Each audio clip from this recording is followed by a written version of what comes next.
In all of these scenarios that are given in our gospel passage today, there is the presumption that someone is desiring to do good. The person who comes to the altar is coming to the altar. He needs to go back and reconcile with his brother first, but he has the desire to first and foremost even come to the altar. There is this disposition that is there that is good. There is this yearning that is good. There is this longing that is good. Does it always need to be molded? Does it always need to be formed? Yes. Does it always need to be brought closer to perfection? Yes. But how beautiful it is that the yearning is there in the first place. I'm not saying that we should receive communion in mortal sin. I'm not saying that we shouldn't go to confession. But I do think also to look at the yearning that we find in the human heart. This evening, about 250 people will be gathering at St. Martin's in the church and in the parish hall to hear a presentation by Jason Evert. And I am so excited. For those of you who do not have at this point a ticket to the exclusive event, just so you know, it will be live on YouTube and Facebook and things of those sorts. Jason has a powerful, powerful way to speak to young people about the truths of chastity and purity, of virginity and reborn virginity,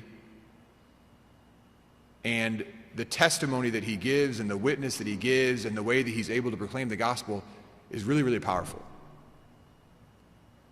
And it's my prayer, it's my hope that these young people that are coming, I know many of them are coming with great excitement, and yet at any other youth event, there's also those who are coming under forced restrictions by their parents that they will go to this talk, they will go to this presentation.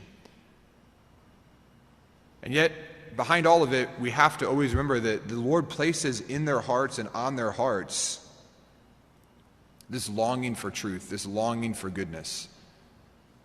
No one likes to be used.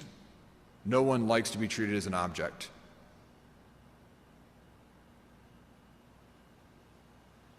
And so, in a very true sense, we pray very powerfully tonight for those many young people that have the desire for goodness, who have the desire and the longing to be loved and to be known by another, that it may be met in its fullness tonight. Many of them who come to this presentation tonight very possibly are going to have to go back and be reconciled with God. They have to go to confession and change their ways and change their relationships. But right now, just the excitement and the joy of the fact that they're even coming to the altar of the Lord.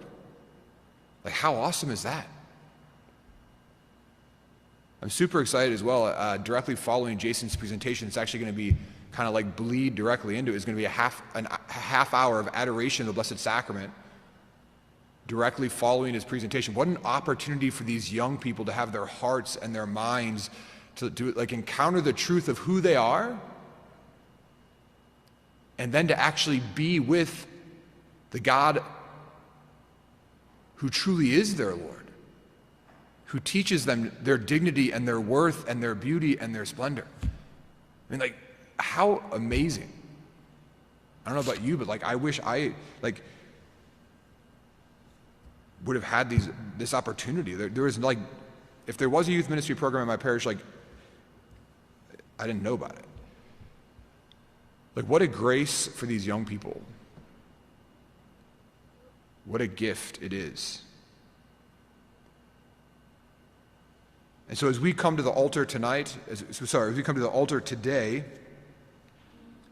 thanks be to God. Can we always do it better? Yeah. Do we need to do it better? Yeah. Are there individuals here this morning that need to be reconciled with their brother? That's between you and the Lord, but right now, I just need to rejoice in the fact that you are here and that you are here ready to come to the altar. And thanks be to God for that. What a grace What a gift. So I do ask of you today to pray very much. So we've been praying a novena. For those of you who have been tuning in to the morning holy hour at 6 a.m., we've been praying a novena particularly through the intercession of St. Thomas Aquinas, who has a powerful, powerful story of his chastity.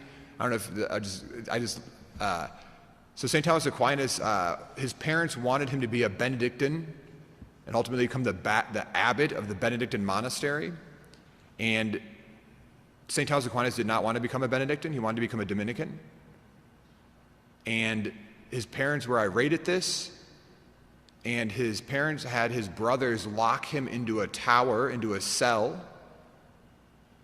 And then when he still refused to join the Benedictines and continue with this crazy idea of becoming a Dominican. They said, well, then we'll just destroy your vocation. So they went to the local brothel, bought a prostitute, unlocked the door, and forced the prostitute into the room, then locked the door. Thomas, having nothing to do with this, actually took the parents apparently were very nice.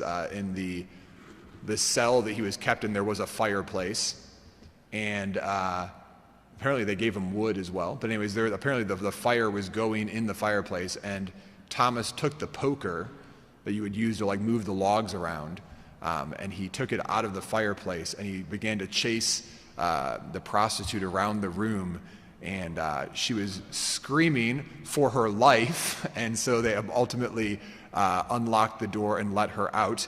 And it's said that from that moment on, angels appeared, and Thomas, from that moment on, like never once again had a temptation against impurity for the rest of his life.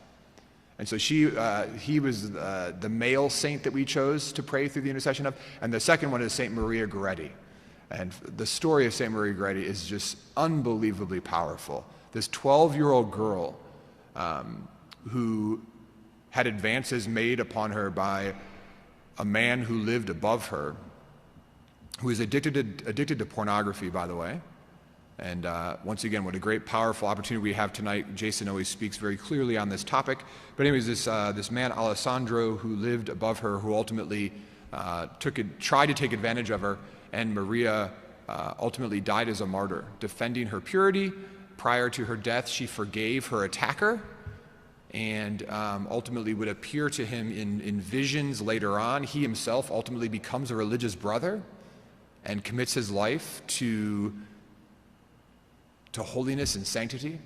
So we're praying particularly through St. Thomas Aquinas and St. Maria Goretti tonight for these young people, that as they come to the altar of the Lord, as they come to the Lord, no matter where they're at today, that there'll be this opportunity for them to come back to the Lord, and to all the more then come to the altar with minds and hearts made pure.